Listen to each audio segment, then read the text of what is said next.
La NBA ne s'arrête jamais, c'est incroyable. Nos deux petits copains vont se retrouver avec cette casquette, oui, puisque Russell Westbrook rejoint James Harden. Nous sommes avec Erwan, nous sommes vendredi matin, on était obligé de faire une vidéo direct pour débriefer ce trade extraordinaire de la nuit, n'est-ce pas mon ami? Et on va dire la vérité à nos amis qui sont plus de 100 000 maintenant à nous regarder ce week-end. Vous m'avez sorti du lit ce matin, j'étais en avion et je me suis réveillé avec 14 ou 15 appels en absence. Oui, de moi-même, hein, évidemment. Donc j'ai failli mourir 4 fois sur le périph', mais me voilà pour parler de ce trade incroyable. Il y a plein de choses à dire. Il y a beaucoup de choses à dire. Erwan vient de le dire, nous sommes donc maintenant 100 000 sur la chaîne YouTube. On est ravis, merci à tous de nous suivre depuis maintenant 3 ans. On a parlé de basket, on parle aussi de foot, on parle de vélo tous les midis avec En roue libre. On parle de F1 avec les pistonnets, on parle de beaucoup de rugby aussi avec le bureau ovale. Donc merci à tous de nous suivre. C'est vraiment une marche qu'on essaie d'atteindre depuis quelques temps maintenant. Et c'est un petit accomplissement personnel pour chacun d'entre nous et collectivement pour la First Team. Donc merci beaucoup. Comme dirait Polo, c'est toujours ça de prix. Ouais, moi je dirais plutôt merci à tous, c'est toujours ça de prix. Non, ça vaut mieux que ça, qu'un petit toujours ça de prix. Bref, nous sommes là pour parler de Daryl Morey, le GM qui a le plus de couilles, je pense, en NBA, qui lui aime les blockbusters trades. Donc, petit récap du trade qui s'est passé donc dans la nuit de jeudi à vendredi. J'espère que vous regardez la vidéo vendredi. J'espère que ce week-end, vous allez encore la regarder. Regardons donc ensemble ce récap. Donc, Russell Westbrook est envoyé du côté de Houston contre Chris Paul. Deux premiers tours de draft protégés 2024 et 2026 et 2 picks swap en 2021-2025. Vous avez l'habitude maintenant. Les swaps, c'est donc que OKC pourra choisir soit le leur, soit celui de Houston lors de la draft 2021 ou de la draft 2025 en fonction du classement de ces choix de draft. Alors, Erwan, comme ça, premier sentiment après ce petit trade. Moi, je veux rebondir sur ce que tu viens de dire. Tu viens de dire que Daryl Morey avait les plus grosses baloches du game. C'est mieux de le dire comme ça. Moi, j'ai l'impression qu'il est dans le désespoir, notre ami Daryl Morey, en fait. J'ai l'impression aussi, quelque part, il y a une forme de désespoir et qu'il tente un petit peu le tout pour le tout. Je ne sais pas si c'est qu'on peut ramener ça qu'au niveau du bas de la ceinture, mais plutôt, j'ai plus l'impression quand même de quelque chose de désespéré, et on va l'expliquer pourquoi sportivement, mais en tout cas, ce qui est sûr, c'est qu'il s'est planté dans les grandes largesses avec Chris Paul, et que quelque part, il fallait réagir. Alors, il réagit avec cette manière. En tout cas, l'effet d'annonce marche. Maintenant, j'ai envie de voir ce qui va se passer sur le terrain. Parce qu'il y a énormément d'interrogations à voir l'association de ces deux mecs, qu'on avait déjà connus à l'époque d'OKC. Mais les deux, depuis, sont devenus MVP. Ouais. Et donc voilà, on va passer sur le terrain. Mais en tout cas, moi, pour revenir sur ce que tu dis sur Daryl Morey, j'ai quand même l'impression qu'il était plus dans le désespoir et dans l'urgence que dans un truc où je vais tenter un coup à la Matteo Ujiri avec des Rosanne Kawhi. Alors, je suis vraiment pas d'accord avec toi pour un truc très simple, c'est que là, tu prends un épiphénomène pour juger ce que j'appelle le GM avec les plus grosses couilles.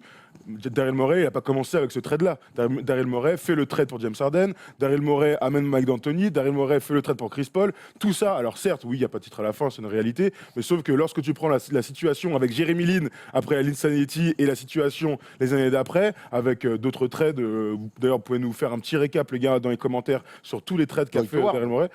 Oui, il y a Dwight Howard aussi, absolument. En tout cas, je veux dire, c'est un homme qui n'a pas peur, qui n'a pas froid aux yeux et qui tente de faire progresser son équipe avec des superstars. Et ça, on peut quand même dire que c'est une qualité. Ça marche pas. Mais en tout cas, il fait en sorte que les choses marchent. Je suis pas en train de dire que ce que fait Daryl Morey n'est pas bien. Je suis en train de te dire que là, ce trade précis avec Westbrook, on est pour moi un peu dans le désespoir. Tu viens de citer pas mal de mecs, hormis James Harden, qui a été un coup malin. Parce que c'est vrai qu'à l'époque, souvenons-nous, il n'y a pas grand monde qui voulait filer quand même les rênes d'une équipe à James Harden. C'est un 6e homme, blabla. Ça paraît complètement fou aujourd'hui de dire ça, mais à l'époque, ça l'était un peu. C'est ce qui se disait. Depuis, c'est quand même pas mal cassé les dents sur pas mal de choix. Tu parlais, oui, ils n'ont pas été champions de NBA, ils n'ont pas fait de finale NBA non plus. La blessure de Chris Paul l'année dernière. Il n'y a pas de finale NBA, les blessures. Donc voilà, à voir.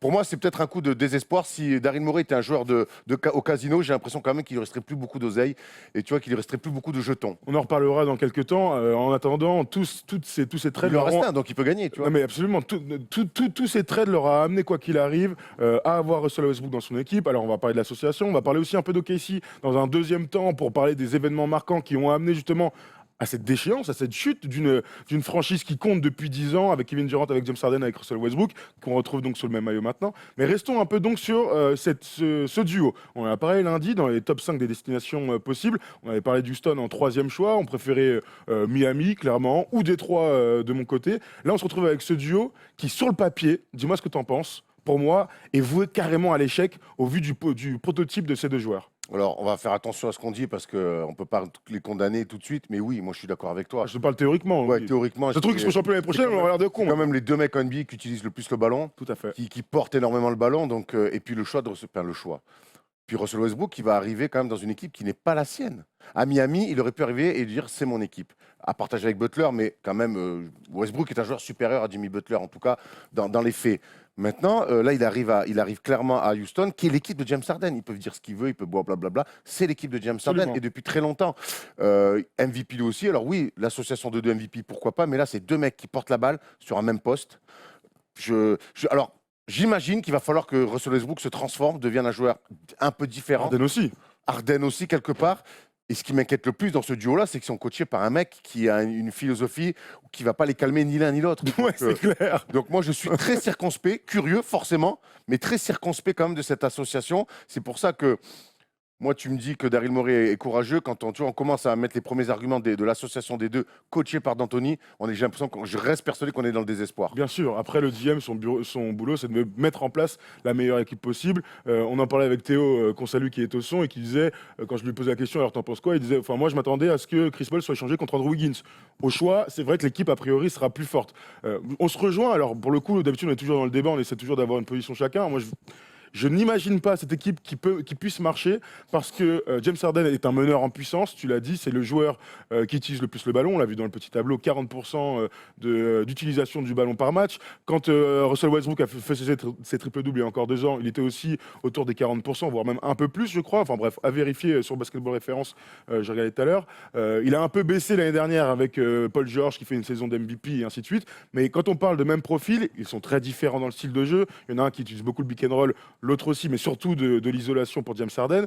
Ils ont besoin de dribbler, ils ont besoin d'être l'homme fort du système. Ils peuvent jouer avec des ailiers, ils peuvent jouer avec des intérieurs, mais ils sont obligés d'avoir la balle et d'avoir le plus souvent la balle possible sur chaque action. Tu vois ce que je veux dire? C'est-à-dire que c'est pas comme si c'était des meneurs de jeu, soit gestionnaires-passeurs, soit en 1 contre 1, donc qui peuvent jouer deux.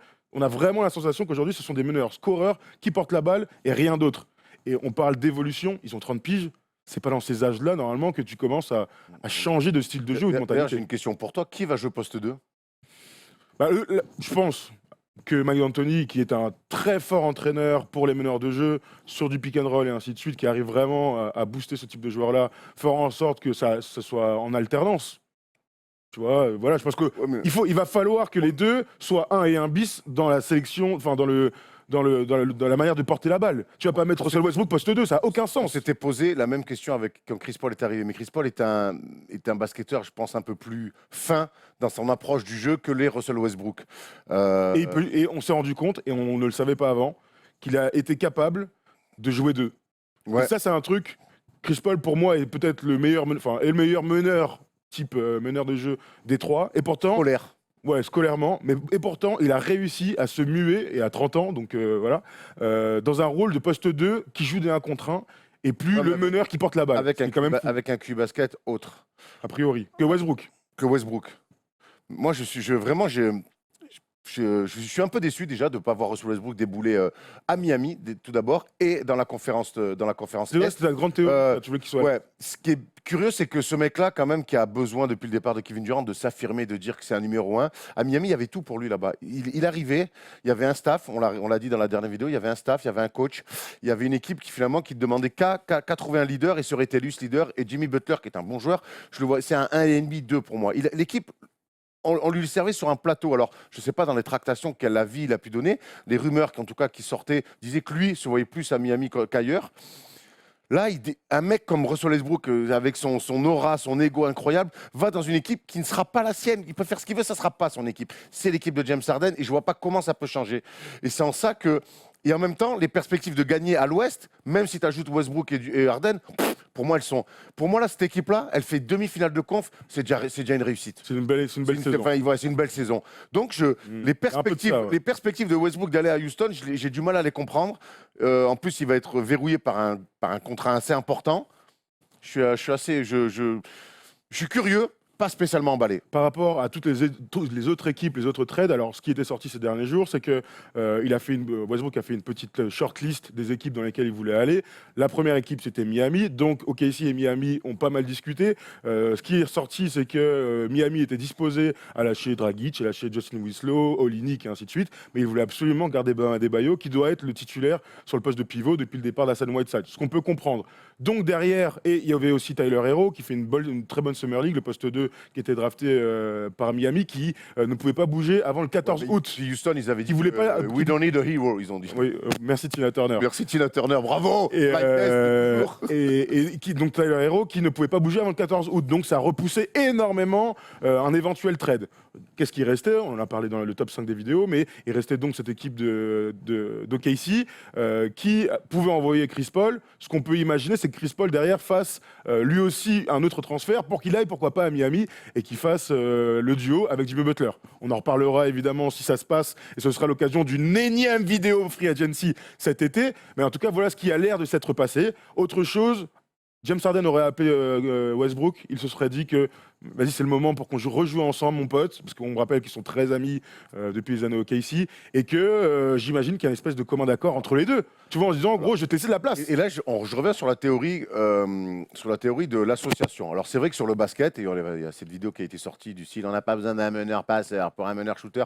Ok, quand les mecs s'entendent, ça peut aussi marcher. Tu disais ça avec Butler. Ouais. Et là, pourquoi tu le dis pas avec Butler? Mais si, j'y arrive. Et là, donc, moi, sur le papier, de manière très théorique. Après, effectivement, c'est de là, s'ils sont potes, et s'ils veulent gagner, et qu'au bout d'un moment, ben, les égos, parce que quand t'es potes, ben, les égos, tu les mets un petit peu en retrait, t'es plus dans une concurrence un petit peu malsaine, ça peut marcher. Franchement, ces deux-là, ça peut aller très très vite vers l'avant. James Harden, quand même, peut jouer deux. Peut mettre dedans. Ouais. Westbrook peut ramener un rythme incroyable. Maintenant, défensivement, non, aussi les deux, ils peuvent se faire un peu punir. Mais en tout cas, c'est toujours pareil. Quand ça match avec des mecs, si les deux se retrouvent, comme Harden a pu se retrouver dans le système d'Anthony, si Westbrook arrivent à se retrouver dans le système d'Anthony, ils peuvent faire mal. Ils peuvent vraiment faire mal. Du coup, ils arrivent à garder Capella, ce qui est quand même une bonne chose. C'était une autre question. On va finir sur le duo, mais c'était pour la suite. Bon, en tout cas, voilà. Quel était le reste de l'effectif? Sur le papier, on n'est pas emballé. Et je vois déjà dans les commentaires vous dire ouais, mais sur Butler, tu disais oui. Mais là, je le redis. J'attends de voir parce que c'est quand même deux potes, mais Butler, c'est quand même un mec, tu vois, qui aurait laissé quelque part le leadership à Westbrook. Là, c'est quand même deux grands numéros 1, deux MVP.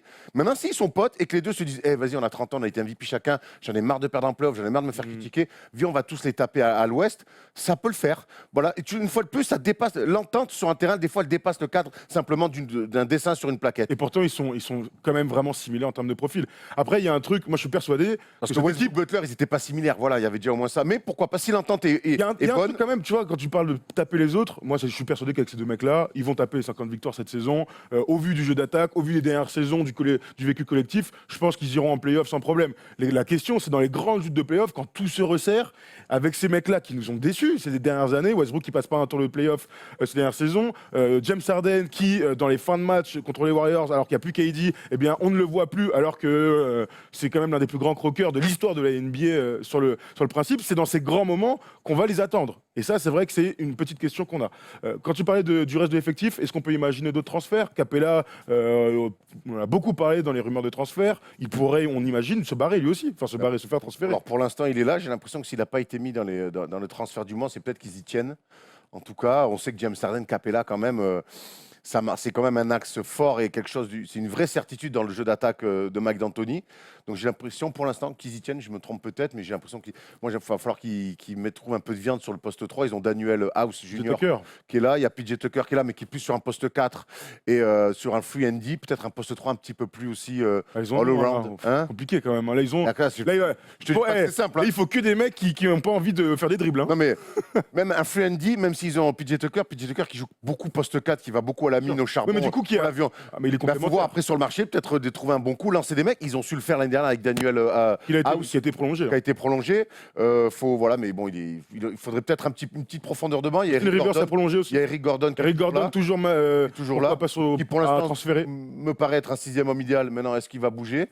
Mais forcément. T'imagines un 5 avec James Harden, Eric Gordon et Russell Westbrook. Après, on sait qu'ils sont jusqu'au boutistes. Hein. C'est des mecs qui veulent shooter à 3 points, relancer, shooter, relancer, shooter, relancer, shooter. Maintenant, dans ce jeu d'adresse, Russell Westbrook sort de l'une de ses pires saisons en adresse à 3 points. Est-ce qu'il va amener de l'alternance avec un peu plus de slash ou est-ce qu'il va de slash Ouais, pas le couteau, hein, pas le couteau papillon. de slash ou alors est-ce qu'il va tomber dans cette gabégie de tir extérieur où là il va falloir que quand même dans sa sélection de tir et dans son adresse pure qu'il augmente son niveau aussi. Il sort quand même d'une saison 4 ans en adresse. Autre question, autre petit sujet qui va durer 2 minutes, mais je voulais absolument qu'on en parle. Russell Westbrook et OKC contre James Harden et Houston, ça faisait partie des rivalités de sa dernière saison, surtout sur les réseaux sociaux, surtout sur Twitter. On sait que les fans de James Harden démontent les fans de Russell Westbrook et vice-versa. C'est quand même une réunion improbable, et je pense évidemment à Tom qui a une préférence pour Houston et qui n'avait pas du tout envie de voir... Il n'a pas une préférence pour Houston, il est pro-Houston. C'est comme ça qu'on appelle ça de manière... Bon, on fait de la télévision, on dit une préférence, même si c'est un jusqu'au boutiste aussi, un pro, un grand fan des Rockets. Eh bien lui, tu vois, cette association, j'imagine que ça lui fait un peu de mal, tu vois, d'imaginer Westbrook qu'il a adoré détester ces dernières saisons. Mais moi, j'imagine pas. On a les discussions WhatsApp, il est au bout du rouleau, notre ami. Hein. Je vais ce matin avec des grands. Non, tu es moi, la vie est devenue insupportable. Il est au bout du rouleau, évidemment. Mais c'est vrai que ça va être marrant. Ça dépasse complètement le cadre du basket et même du journalisme. Mais cette guerre qu'il y avait entre les fans Westbrook et les fans de James Harden. D'ailleurs, on salue les fans de Westbrook qui ont certainement eu le brevet. Et donc voilà, ça va être marrant, quoi, cette association improbable. On salue et aussi les autres qui ont plus de 15 ans parce qu'il doit bien y en avoir. Après, arrive à des gens bien de redoubler. Il y a une chose dont je voulais absolument qu'on parle aussi, c'est d'OKC et de la fête, je sais pas, la chute d'une place forte de la NBA. Depuis, regarde, on a fait un petit tableau avec Tom ce matin, depuis la draft en 2007 de Kevin Durant et Jeff Green, tout a bien marché. Sam Presti a fait des grandes choses. D'ailleurs, je pense que Daryl Morey et Sam Presti, ces 10 dernières années, on peut dire que c'est les deux GM qui ont, avec Bob Myers, hein, quand même, n'oublions pas les Warriors, qui ont fait les grandes choses. Non, mais dans la conférence Ouest. Ah oui. En 2007, donc KD et Jeff Green arrivent. C'était encore l'époque de Seattle. En 2008, Westbrook et Ibaka arrivent. Et en 2009, Harden arrive. Pas mal. On se rappelle que derrière, Jeff Green avait été échangé contre Kendrick Perkins pour former un 5 majeur et il leur fallait un vrai pivot puisqu'Ibaka a été déplacé en 4. Alors, j'ai choisi des tournants. Tu me dis ce que tu en penses. Peut-être que tu penseras à d'autres. Pour moi, les deux tournants de cette équipe de KC, ce qui fait qu'aujourd'hui, on en est là, c'est qu'en 2012, eh bien, ils perdent la finale et dans la foulée, ils transfèrent James Harden. Énorme tournant, et on dira pourquoi, on reparlera de la petite anecdote de Thabo. Et le deuxième tournant, c'est donc en 2016, le 3-1 contre les Warriors et le départ de KD. On peut imaginer que si OKC ne transfère pas James Harden et transfère, c'est facile à dire en 2019 hein, évidemment, et transfère Russell Westbrook, eh bien l'avenir aurait été... Et ouais, le premier tournant, clairement, c'est cette finale perdue. Et à l'été qui arrive après cette finale, il y a un choix à faire. Il y a 3 mecs et il y a que 2 places. Ibaka, Westbrook ou Harden. Alors à l'époque, moi je dis pas que c'est Westbrook qu'il faut transférer. Ibaka, toi, surtout. Ouais, moi je dis que c'est Ibaka. Je dis qu'un tonton comme ça à l'époque et tout qui fait du bon boulot, on peut toujours en trouver dans ces profils-là. J'adorais à l'époque l'association Harden-Westbrook, et souvent d'ailleurs Harden jouait meneur. Et du coup, il décide quand même de trader Harden. C'était aussi une affaire de timing parce que Westbrook, l'année d'avant, parce qu'il est drafté avant, re-signait. Ouais. Et donc dans le timing, c'est difficile, c'est plus difficile de dégager. Mais quelque part, alors, dégager de trader. Avec le recul, c'est facile de le dire. À l'époque, c'était plus compliqué, mais c'est vrai qu'avec le recul, on a l'impression qu'en tout cas, entre Westbrook et Ibaka, peut-être qu'ils auraient dû faire un choix entre les deux, mais que c'est Harden qu'il aurait fallu garder. Le truc, c'est que le trio Harden, KD, Ibaka, Perkins. Bah oui, en 2019, il est évident que c'était ça qu'il fallait faire. T'as quand même 3 mecs là, KD, Westbrook et Harden, qui deviennent MVP, quoi, qui deviennent MVP. Donc ça, c'est le premier virage important. Donc du coup, finalement, il n'y a plus James Harden qui a amené une vraie sécurité dans le jeu, alors que le foufou Westbrook n'amenait pas. Et cette folie, elle va gagner Kevin Durant quand ils mènent 3-1 et qu'ils sont remontés par les Warriors. C'est la meilleure équipe de la série. Voilà, et que c'est la meilleure équipe de la série et qu'ils doivent taper ces mecs-là qui sortent d'une série à 73 victoires. Et là, KD, il est lassé de la folie de Westbrook et il se barre. Et c'est le deuxième tournant.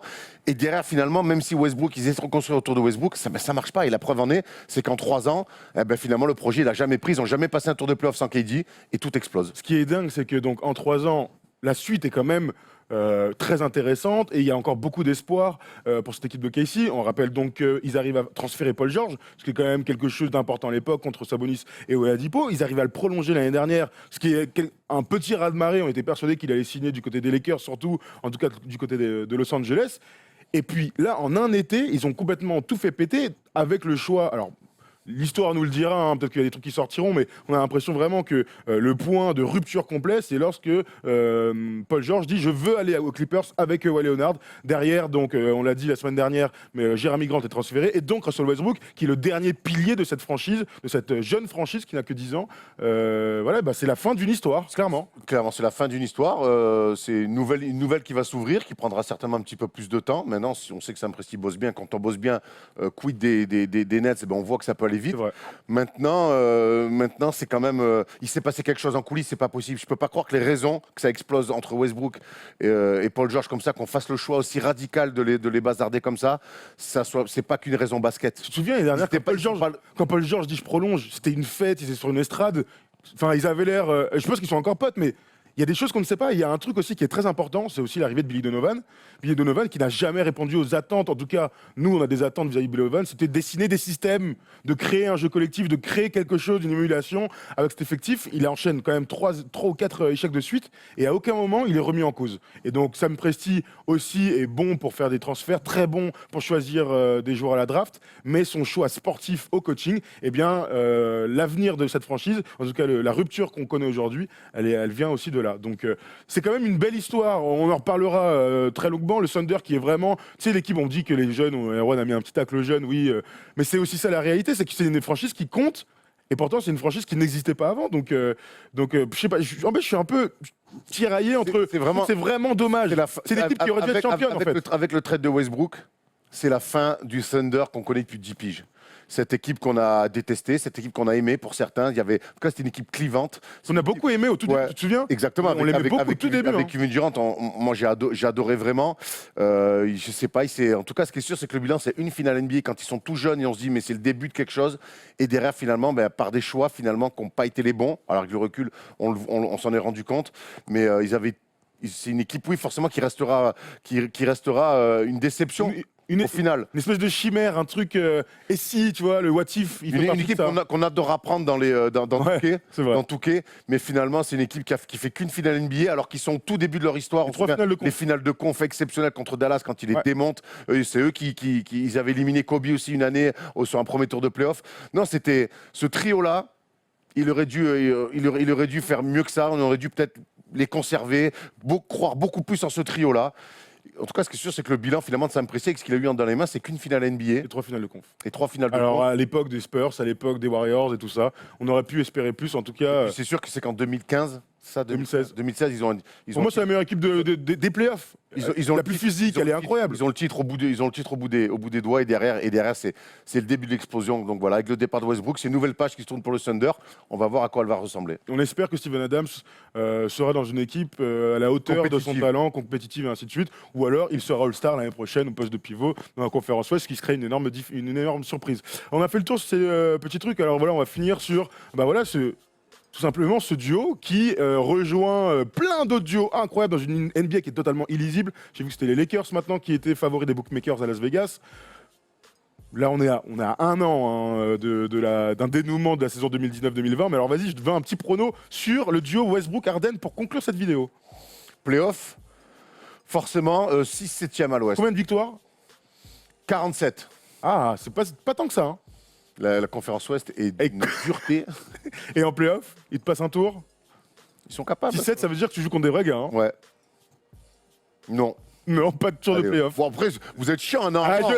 On va la ressortir l'année prochaine. Très bien, mais on attend de les voir jouer aussi. Mais on attend de voir l'effectif bouclé, ainsi de suite. Vous nous dites dans les commentaires, vous, les amis, ce que vous pensez. Est-ce que vous êtes plutôt chaud? Est-ce que vous aimez, du coup, l'intersaison de Houston, qui n'avait pas beaucoup bougé, voire pas du tout bougé ces dernières semaines? Tout ça pour se retrouver avec Russell Westbrook en duo avec James Harden. Vous nous dites dans les commentaires ce que vous en pensez. Et surtout, quel est votre prono? Erwan s'est mouillé. Eh bien, moi, je dirais plus de 50 victoires parce qu'ils vont gagner des matchs. En revanche, en playoff, on aura encore la même chose. C'est-à-dire que dans les grandes joutes, les grands moments, eh bien ça va se chier dans le Benz et puis ils vont se faire sortir et on pourra encore une fois les tailler gentiment. Bravo à Daryl Morey voilà les super duos, bravo Tom, les super duos qu'on va voir l'année prochaine, LeBron et Anthony Davis, Kawhi et Paul George, Harden et Westbrook, KD et Kyrie, donc KD blessé, Lillard McCollum, Embiid Simmons, Curry Clay, Kemba Tatum, Doncic, Porzingis, Mitchell, Gobert, on se régale. Bravo en tout cas à la NBA qui arrive toujours à... T'es Conley, tu vois, bref. C'est les duos, tu choisis. On peut dire en tout cas, juste pour finir sur OKC, que Lillard a quand même mis fin à la belle histoire du Thunder avec Russell Westbrook. La dernière image de Russell Westbrook et Paul George, du coup, sous le maillot d'OKC, c'est donc ce tir merveilleux depuis de 7, 8 mètres, 10 mètres, je ne sais plus. Bref, merci à tous de nous avoir suivis. Bonne défense ou pas de Paul George? Je m'en bats les couilles. Merci à tous, bon week-end. On se retrouve la semaine prochaine avec plein de surprises. D'ailleurs, James Harden est à Paris ce week-end grâce à Adidas, de Donovan Mitchell aussi. Donc, on sera sur place pour vivre des émotions de NBA grâce à, Adidas. Merci Erwan, c'est très cool. Merci à la régie. On a assuré en termes de réactivité. Il est 10h51, place au vélo. N'oubliez pas de suivre le Tour de France avec Roulib. C'est tous les jours de 11h à midi sur le stream.fr. Voilà, on vous souhaite une bonne journée. Ciao l'équipe. Ciao les gars.